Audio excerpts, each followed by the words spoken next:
Team girl. The boy? Team boy or team girl? Team boy. Team boy or team girl? Team boy or team girl? Team girl or team boy? Girl. Team boy. Team boy. Dito naman. Team boy or team girl? Ito muna ba? Team boy or team girl? Team boy or team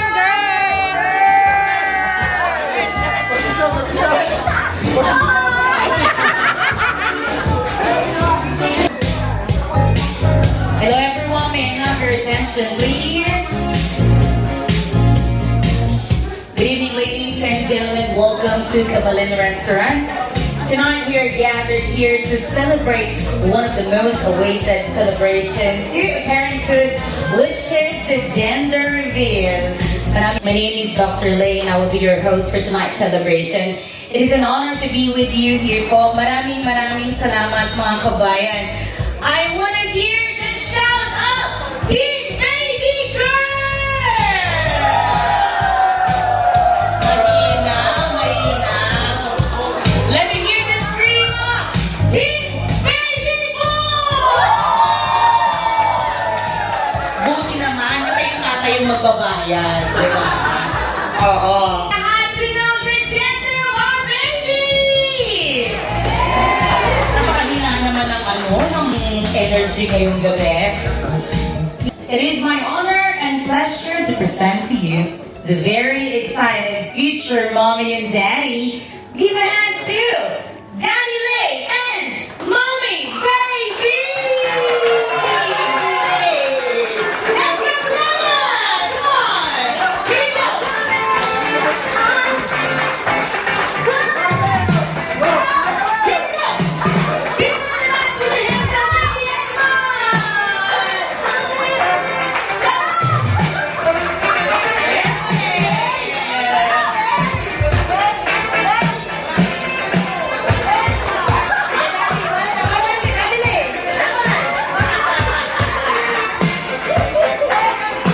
Kidding aside, palakpakan naman natin ang very excited future mommy and daddy here. Congratulations, Daddy Lay and Mommy Baby in advance. Grabe, no? Napaka-low-key lang ng daddy, ano? I really would like to say congratulations to the both of you. How long have you been waiting for the baby? Kakakasal nyo lang noong December. And kahit wala pa si Daddy Lay, no? Oh, ganun talaga kami mga babae pala desisyon kami parang kailangan natin magkaanak kahit may tatay o wala. Diba?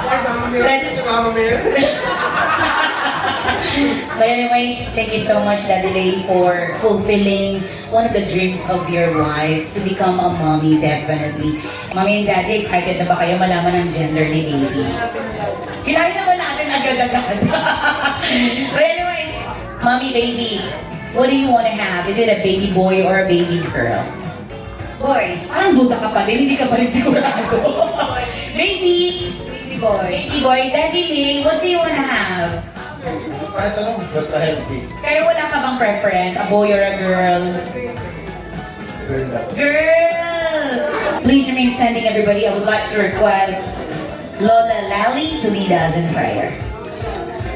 Alam po natin si Lola Lally na naka-jumper ngayong gabi. Ilaban po natin ang jumper natin, Lola Lally. And I believe si Lola Lally ay team baby girl kasi naka-pink siya. For this opening prayer. Dear Lord, we come before you with hearts full of gratitude and joy. For that very beautiful prayer. And to formally welcome you all, palakpakan naman natin ang pinaka-blooming na future mommy tonight. Give a hand to Mommy Baby! Welcome mo naman sila. Nagulat siya. Hello! Hindi ready. Una sa lahat, nagpapasalamat po ako kay Lord Dahil after ng napakaraming dasal, araw-araw na paghingi, kahit wala pa akong partner. So, pinigay na ni Lord. Ang matagal ko na pinapangarap. Muna yung binigay sa akin, baby lady. Alam niyo naman. At ngayon naman si baby. Wala po kakapantay sa saya namin nung dumating si Bulinggit. Sa totoo lang, hindi ko nga iniisip na yung gera nung time na yun. Kasi nalaman namin na buntis ako ay second day of gera. Oo, sabi ko pa, totoo ba ito? Nakailang ano po ako. Bigay ni Jules yung pregnancy test. Swerte. Tapos, inisip ko na lang, kailangan ko maging malakas. At saka, ito na, si Bulinggit, ito yung magiging source of strength and happiness namin dalawa. Thankful din ako dahil naging madali ang pregnancy journey ko. Dahil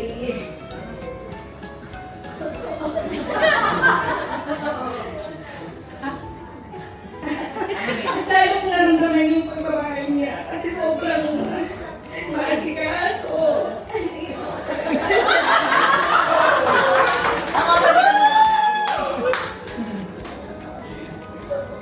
Kaya thank you, Tatay, dahil hindi mo pinaramdam sa akin na hindi madali. Salamat dahil bigay ko ako na napakagandang pamilya. Gusto ko rin magpasalamat kay Ate Rachel na simula day one, andyan to support us. Nagsisimula pa lang kami ni Lily, ngayon magkakadini na kami. Andyan siya. Actually, siya may pakanan nito eh. Ayaw na sana namin ni Lily, pero siya talaga yung hindi. Gender reveal tayo. At saka kay Che and Mons, na kahit nasa Thailand, kailangan sa preparation, ano pa rin sila, involved pa rin sila. Yan, pinanap niya si Doc Lay sa akin.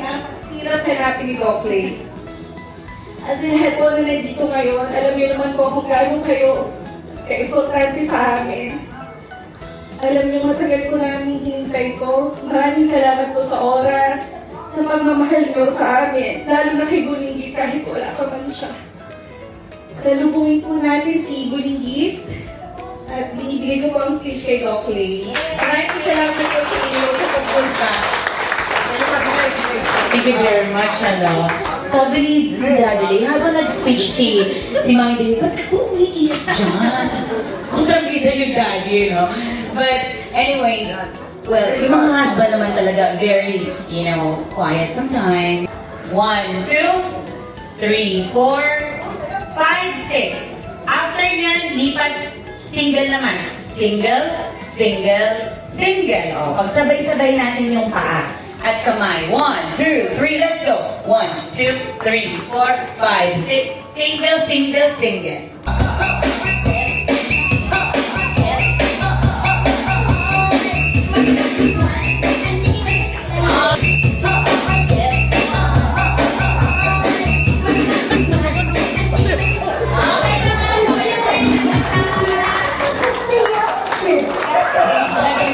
Gusto ko talaga magkaanak, gusto ko magka-family, so ito na yun. So, then after all the heartaches, nakilala niya si Lay, yung mga challenges, mga circumstances have tested their faith and love for each other.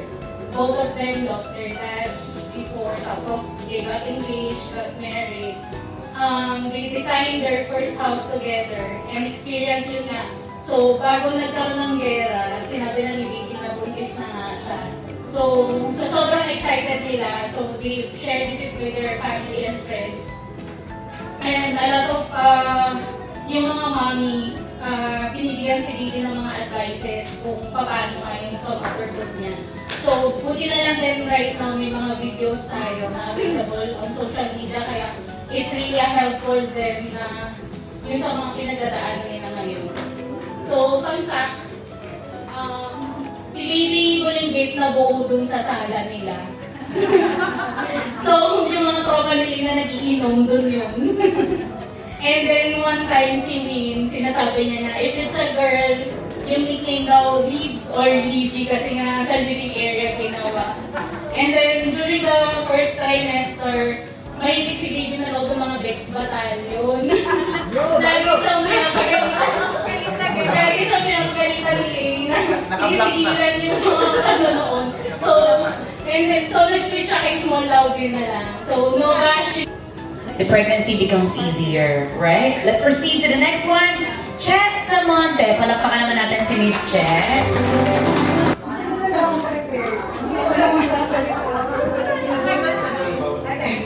From the heart. From the heart. May sila kasi may gutom na. Ako na yung gutom na. Alam mo naman na wish ko to para sa'yo. Ever since day one. Sa lahat ng pinagdaanan natin, ano pa yan. So, kahit anong mangyari, anong level or stage ng buhay mo, hindi ka lang ako to support. I'm so happy na kung ano yung wish mo. Alam mo yun, una pa lang yung magkaroon ka ng asawa, family, tapos agad-agad nandiyan na yung baby. So, deserve mo talaga yan. Alam ko yan, deserve mo yan. Yun lang. Alam mo sa late, thank you tumating ka sa buhay na alam mo yung since. Yun lang, I'm so happy for you both. So, after na, sana magkaroon kayo ng second baby.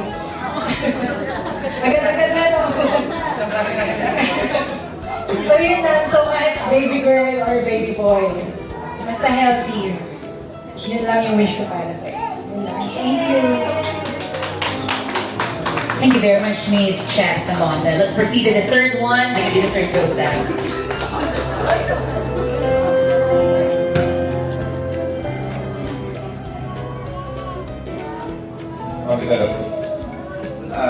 Biglaan lang din and hindi ka so last nung kasalang ka ba doon ng speech niya. Anyways, again, good luck. Alam niyo na lagi prayers kasi for both of you. And just wanna say na paparating na yung bago yung boss. So good luck on that. Both or both eyes, whatever the color may be. I know it's Sir Jerson and Ma'am Mel, please join us here.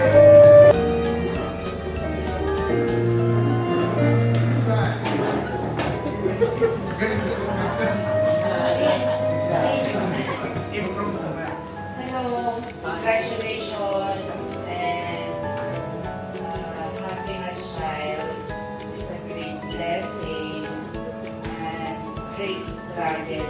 And so, syempre, as a mother, bago kayo makapag-progress sa easier part ng pagiging parents, dadaan kayo sa uyan,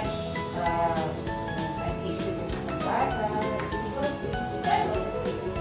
mag-shake off na nito.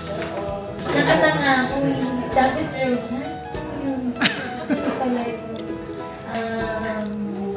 Basta Welsh and Tita Ray. Happy kami sa lahat ng mga nangyayari sa iyo. At isa kami sa super excited sa meron din. Super happy namin, napatay kami ang mamay nyo. From the naging jowa. Diba? From that, Definitely baka lalo na magutom si Bunsuan pag inawag ko ba kayo. And kidding aside, let's not just pray for the baby, but definitely we really have to pray for the parents because it's not easy to raise a child, especially in the Middle East. It's going to be very expensive. Mahirap maghanap ng mag-aalaga. We're not here for vacation. We're here for a living. Anyways, I know lahat naman po kayo are here to love our baby along the way. So, let's keep on praying for them and may God strengthen the both of you as we raise this beautiful child. Let's give a big round of applause sa lahat po na nabigay ng message to our mommy baby, Daddy Lay, and of course to our baby Bulinggit. And now, I would like to start our game! Simulan na ganyan mga buntis kasi nahihirapan. Hawak sa tiyan ng very light. Ayan, kasi mahuhulog yung bata. Kailangan ingatan nyo. Ladies! Pare, mga nakakrop top yung mga mamsi ko. Alabas na yung puso! 20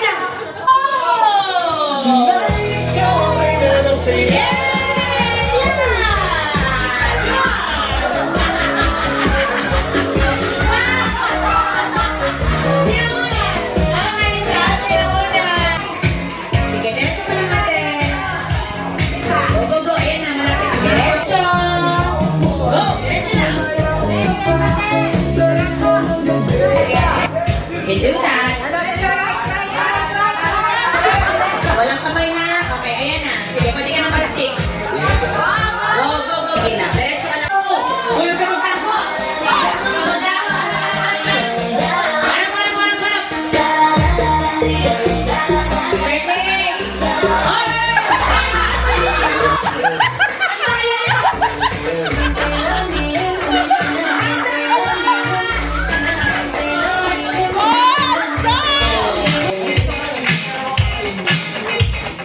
Kailangan malinis na malinis, ha? Dapat na! Keep up, let's be silent. Sige po, before we pray our food, let's bless this couple dahil the reason why we're here is Panginoon. Nawa, ang batang ito, Panginoon, ay hindi lamang po magdala ng blessing sa kanila, kung sa amin po, Panginoon, narito, Panginoon. Magamit rin po kami, Panginoon, na pangalawang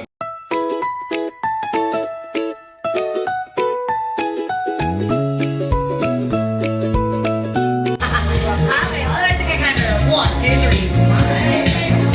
All the way to the couple. That po is 42 inches, and that's equivalent to 108 centimeters. So, tingnan natin kung sino ang kapatid, the winner of our Mommy Belly. Guess the measurement of the Mommy's Belly is no other than with the answer of 41 inches. Congratulations to Miss Glenn! Her answer is 41 inches. The correct answer is 42. Passing my vote to a baby boy. Hula ko lang. Kahapon nag-hostin ako ng Jennerville pero mga baby boy siya pero baby girl yung baby. Ngayon, hindi ko alam but I think it's a baby boy. Ewan ko na. Anyways, lahat po ng boy this side, team baby girl this side. Okay? Sige mga kapatid. Oh my God! Team baby boy, mag-ingat! Team baby girl, let me hear you scream!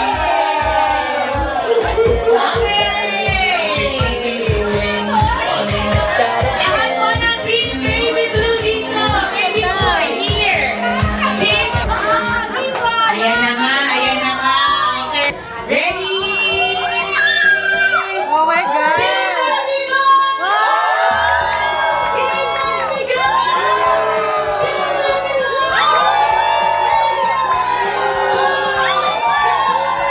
Let's go! You!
Napagod ako, ang haba ng hugutan.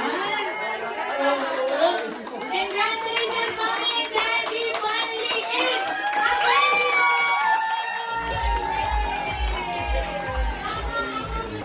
Mommy, baby, and Daddy Lay, please. Naku! Walang sisidla ng aming nararamdaman. Lalo na ako dahil ito ang aking dream talaga, ang baby boy. Gusto ko magpasalamat, hindi ko na kayo may isa-isa, sa lahat ng mga nandito, nagpapasalamat talaga ako. Alam niyo kung gaano kayo kaimportante sa amin ni Lay at ni Bulinggit. Maraming salamat at hindi namin makakalimutan ang araw na ito dahil naging part kayo ng pagsulubong ng aming Bulinggit. At excited na ako pangalanan siya, hindi na Bulinggit. Ayan, Doc Lay, maraming salamat dahil pinaanyayahan mo kami kahit sobrang busy ka at bago pa namin nahanap. Maraming salamat po and then sa Kabalan staff po, kay Sir Blaze, sa may-ari po. Maraming salamat po. Sa lahat po talaga na nandito, mahal na mahal po namin kayo at sana po ay ipag-pray nyo ako at yung baby. Kami po, pag-pray nyo po kami. Thank you po sa inyo.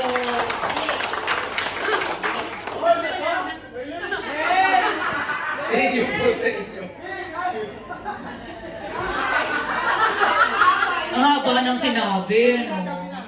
Anyways po, in behalf of, for example, in behalf of me, baby boy, and of course, thank you so much, Mommy, Baby, and Daddy Lay. Congratulations to you. I hope to see you in your future events, and we cannot wait to celebrate the first birthday of our baby, hopefully in the future. Thank you so much, and I pray nothing but to have a successful and a safest delivery to you. Thank you so much po. May you have a good weekdays ahead. This is Dr. Lay signing off. God bless you all. Good night! Salamat po!